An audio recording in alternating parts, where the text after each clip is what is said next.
ಶ್ರೀಮತಿ ರೂಪಕಲಾ. ಅಧ್ಯಕ್ಷರೇ, ರಾಜ್ಯದಲ್ಲಿ ಅನೇಕ ವಿದ್ಯಾವಂತ ಯುವಕರು ತಮ್ಮ ಜೀವನೋಪಾಯಕ್ಕಾಗಿ ಪೌಲ್ಟ್ರಿ ಫಾರ್ಮಿಂಗ್ನ ಕೋಳಿ ಸಾಗಾಣಿಕೆಯನ್ನು ಅವಲಂಬಿಸಿದ್ದಾರೆ.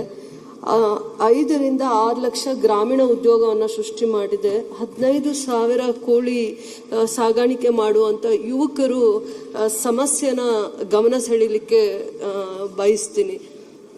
Animal and husbandry minister.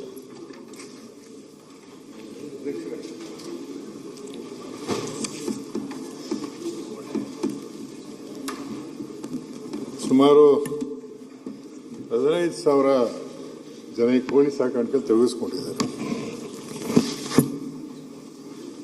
ಇದು ಪ್ರೈವೇಟ್ ಯಾರಿಗೆ ದೊಡ್ಡ ದೊಡ್ಡ ಕಂಪ್ನಿಗಳಿದ್ದಾರೆ ಅವರು ಈ ರೈತರಿಗೆ ಮರಿಗಳು ಕೊಟ್ಟು ಸಾಕಾಣಿಕೆ ಮಾಡೋದು.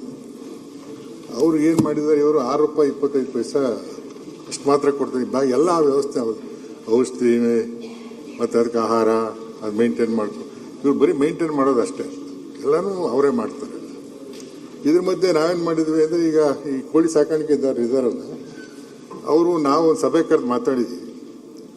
ಯಾವ ಡೇಟಲ್ಲಿ ಅಂತ ಅಂದರೆ 30ನೇ ತಾರೀಕು 1ನೇ ತಿಂಗಳಲ್ಲಿ ನಾವು ಕೋಳಿ ಸಾಕಾಣಿಕೆದಾರರನ್ನ ಎಲ್ಲಾನು ಕರೆದು ಒಂದು ಸಭೆ ಮಾಡಿ ಅವರ ಸಮಸ್ಯೆಗಳನ್ನ ಕೇಳಿ ಎಲ್ಲ ನಾವು ಮಾಡಿದ್ವಿ. ಆಮೇಲೆ ಯಾರೀಗ ಈ ಓನರ್ಸ್ ಇದ್ದಾರೆ, ದೊಡ್ಡ ದೊಡ್ಡ ಕಂಪನಿ ಓನರ್ಸ್, ಅವ್ರನ್ನೂ ಕರೆದು ಸಭೆ ಮಾಡಿದ್ವಿ. ಅವ್ರಿಗೆ ಈ ಸಮಸ್ಯೆಗಳೆಲ್ಲ ಹೇಳಿದ್ವಿ. ಅವರಿಗೆ ರೈತರಿಗೆ ಅನ್ಯಾಯ ಆಗ್ತಾ ಇದೆ, ನೀವು ಹೆಚ್ಚಿಗೆ ಮಾಡಬೇಕು ಅಂತೇಳಿ ಅವರಿಗೂ ನಮಗೇನು ಉತ್ತರ ಕೊಟ್ಟಿಲ್ಲ. ಸರಣಿ ಸಭೆಗಳು ನಡೀತಾ ಇದ್ದಾವೆ, ಒಂದು ಕಮಿಟಿನೂ ಮಾಡಿದ್ದೀವಿ ಅದಕ್ಕೆ ನಾವು. ಈಗ ರೈತರ ಬೇಡಿಕೆ ಹೇಳಿದ್ರೆ ನಮ್ಮ ಮಾನ್ಯ ಸದಸ್ಯರು ₹20 kg ಕೊಡಿಸಿ ಅಂತ ಕೇಳ್ತಾ ಇದ್ದಾರೆ.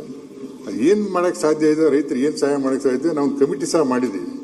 ಆ ಕಮಿಟಿ ಮುಖಾಂತರ ಅವ್ರನ್ನೆಲ್ಲ ಕರೆದು ಮಾತಾಡಿ ನಮ್ಮ ಕಮಿಷನರ್ ಅದಕ್ಕೆ ಅಧ್ಯಕ್ಷ ಇರ್ತಾರೆ, ಏನು ರೈತರಿಗೆ ಸಹಾಯ ಮಾಡೋಕ್ಕೆ ಸಾಧ್ಯ ಮಾಡ್ತಕ್ಕಂಥ ಕೆಲಸ ಮಾಡಿಸ್ತೀವಿ. ಕಳೆದ 10 ವರ್ಷಗಳ ಇದು ಒಂದು ಪಾಪ ಹೋರಾಟ ಮಾಡಿದ್ದಾರೆ. ಪ್ರತಿದಿನ ಬೆಂಗಳೂರು ನಗರಕ್ಕೆ 18 ಲಕ್ಷ ಮೆಟ್ರಿಕ್ ಟನ್ ದೊಡ್ಡ ಪ್ರಮಾಣದಲ್ಲಿ ಬೇಡಿಕೆ ಇದೆ ಮತ್ತು ಉತ್ಪಾದನೆಯ ಅವಶ್ಯಕತೆ ಇದೆ. ಪ್ರತಿದಿನ ಇಡೀ ರಾಜ್ಯಕ್ಕೆ 70 ರಿಂದ 80 ಲಕ್ಷ ಮೆಟ್ರಿಕ್ ಟನ್ನಷ್ಟು ಬೇಡಿಕೆ ಅವಶ್ಯಕತೆ ಇದೆ. ಇದನ್ನ ಮನಗಂಡ ಯುವಕರು, ಗ್ರಾಮೀಣ ಭಾಗದ ಯುವಕರು ಹೆಚ್ಚಿನ ಉತ್ಸಾಹದಿಂದ ಇದಕ್ಕೆ ಪ್ರೋತ್ಸಾಹ ಸಿಗಿದೆ. ಅಂದರೆ ರೇಷ್ಮೆಗೆ, ಕೃಷಿಗೆ, ಬೇರೆ ಕೃಷಿಗಳಿಗೆ ಪ್ರೋತ್ಸಾಹ ಇದೆ. ಇದಕ್ಕೆ ಬೇಡಿಕೆ ಇದೆ, ಆದರೆ ಪ್ರೋತ್ಸಾಹ ಇಲ್ಲ.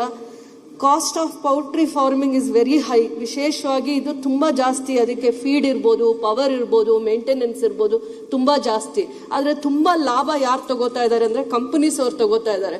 ಇದೊಂದು ಉದ್ಯಮ ಕೂಡ ಆಗ್ತಾ ಇದೆ ಬರುವಂಥ ದಿನಗಳಲ್ಲಿ. ಸರ್ಕಾರ ಒಂದು ಪ್ರಾಧಿಕಾರ ಮಾಡಿದ್ರೆ ಯುವಕರಿಗೆ ಪ್ರೋತ್ಸಾಹ ಕೊಟ್ಟಂಗೂ ಆಗತ್ತೆ ಮತ್ತು ಅವರ ಜೊತೆ ಬೆನ್ನಲ್ಲಿ ನಿಂತಂಗೆ ಆಗುತ್ತೆ. ಇದನ್ನ ಮಧ್ಯ ಬರೋದಕ್ಕೆ ಬಹಳ ಮೀಟಿಂಗ್ಸ್ ಮಾಡಿದ್ದಾರೆ ಸರ್ಕಾರದ ಹಂತದಲ್ಲಿ.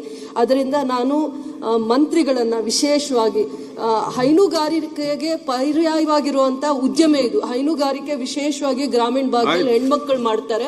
ಇದನ್ನ ಪೌಲ್ಟ್ರಿ ಫಾರ್ಮಿಂಗ್ ನ ಯುವಕರು ವಿಶೇಷವಾಗಿ ಒಂದು ಆದ್ಯತೆ ಮೇಲೆ ಇದನ್ನ ಜವಾಬ್ದಾರಿ ತಗೊಂಡು ಮಾಡ್ತಾ ಇದ್ದಾರೆ. ಅದಕ್ಕೆ ಸ್ವಲ್ಪ ಆದ್ಯತೆ ಸರ್ಕಾರದ ಅಲ್ಲಿ ನಿರೀಕ್ಷೆ ಮಾಡ್ತಾ ಇದ್ದಾರೆ.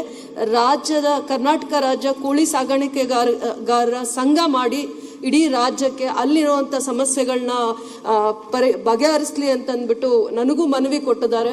ನನ್ನ ಜಿಲ್ಲೆ ಕೋಲಾರ ಜಿಲ್ಲೆ, ಚಿಕ್ಕಬಳ್ಳಾಪುರ, ರಾಮನಗರ ವಿಶೇಷವಾಗಿ ಒಂದು 10 ಜಿಲ್ಲೆಗೆ ಸಹಾಯ ಮಾಡ್ದಂಗಾಗತ್ತೆ ಗಮನ ಹರಿಸಿದ್ರೆ ಸರ್ಕಾರ ಮುಂದೆ ಬಂದ್ರೆ ಅಂತ ನಾನು ಮುಖಾಂತರ ಮಂತ್ರಿಗಳನ್ನ ಬೇಡ್ಕೋತೀನಿ. ಸಭಾಧ್ಯಕ್ಷರ, ಈ ಸಮಸ್ಯೆ ನಮ್ಮ ಸರ್ಕಾರ ಗಮನದಲ್ಲಿದೆ. ಈಗಾಗಲೇ ನಾವು 2-3 ಸರಣಿ ಸಭೆ ನಮ್ಮ ಕಮಿಷನರು ಮತ್ತೆ ಅವ್ರನ್ನೆಲ್ಲ ಕರೆಸಿ ಮಾತಾಡಿದ್ದಾರೆ. ಈ ಚರ್ಚೆ ಇನ್ನು ಮುಂದುವರಿತಾ ಇದೆ ಏನೋ. ಮತ್ತೆ ಒಂದು ಕಮಿಟಿನೂ ಸಹ ಮಾಡಿ ಇದಕ್ಕೋಸ್ಕರ ನಾವು ಅವ್ರ ಸಹಾಯಕ್ಕೆ ಬರಬೇಕು ಅಂತ ನಮ್ಮ ಉದ್ದೇಶನೂ ಇದೆ. ನಾವು ಏನು ಮಾಡೋಕ್ಕೆ ಸಾಧ್ಯ ಸರ್ಕಾರದ ಸಹಾಯ ಮಾಡ್ತಕ್ಕಂಥ ಕೆಲಸ ಮಾಡ್ತೀವಿ.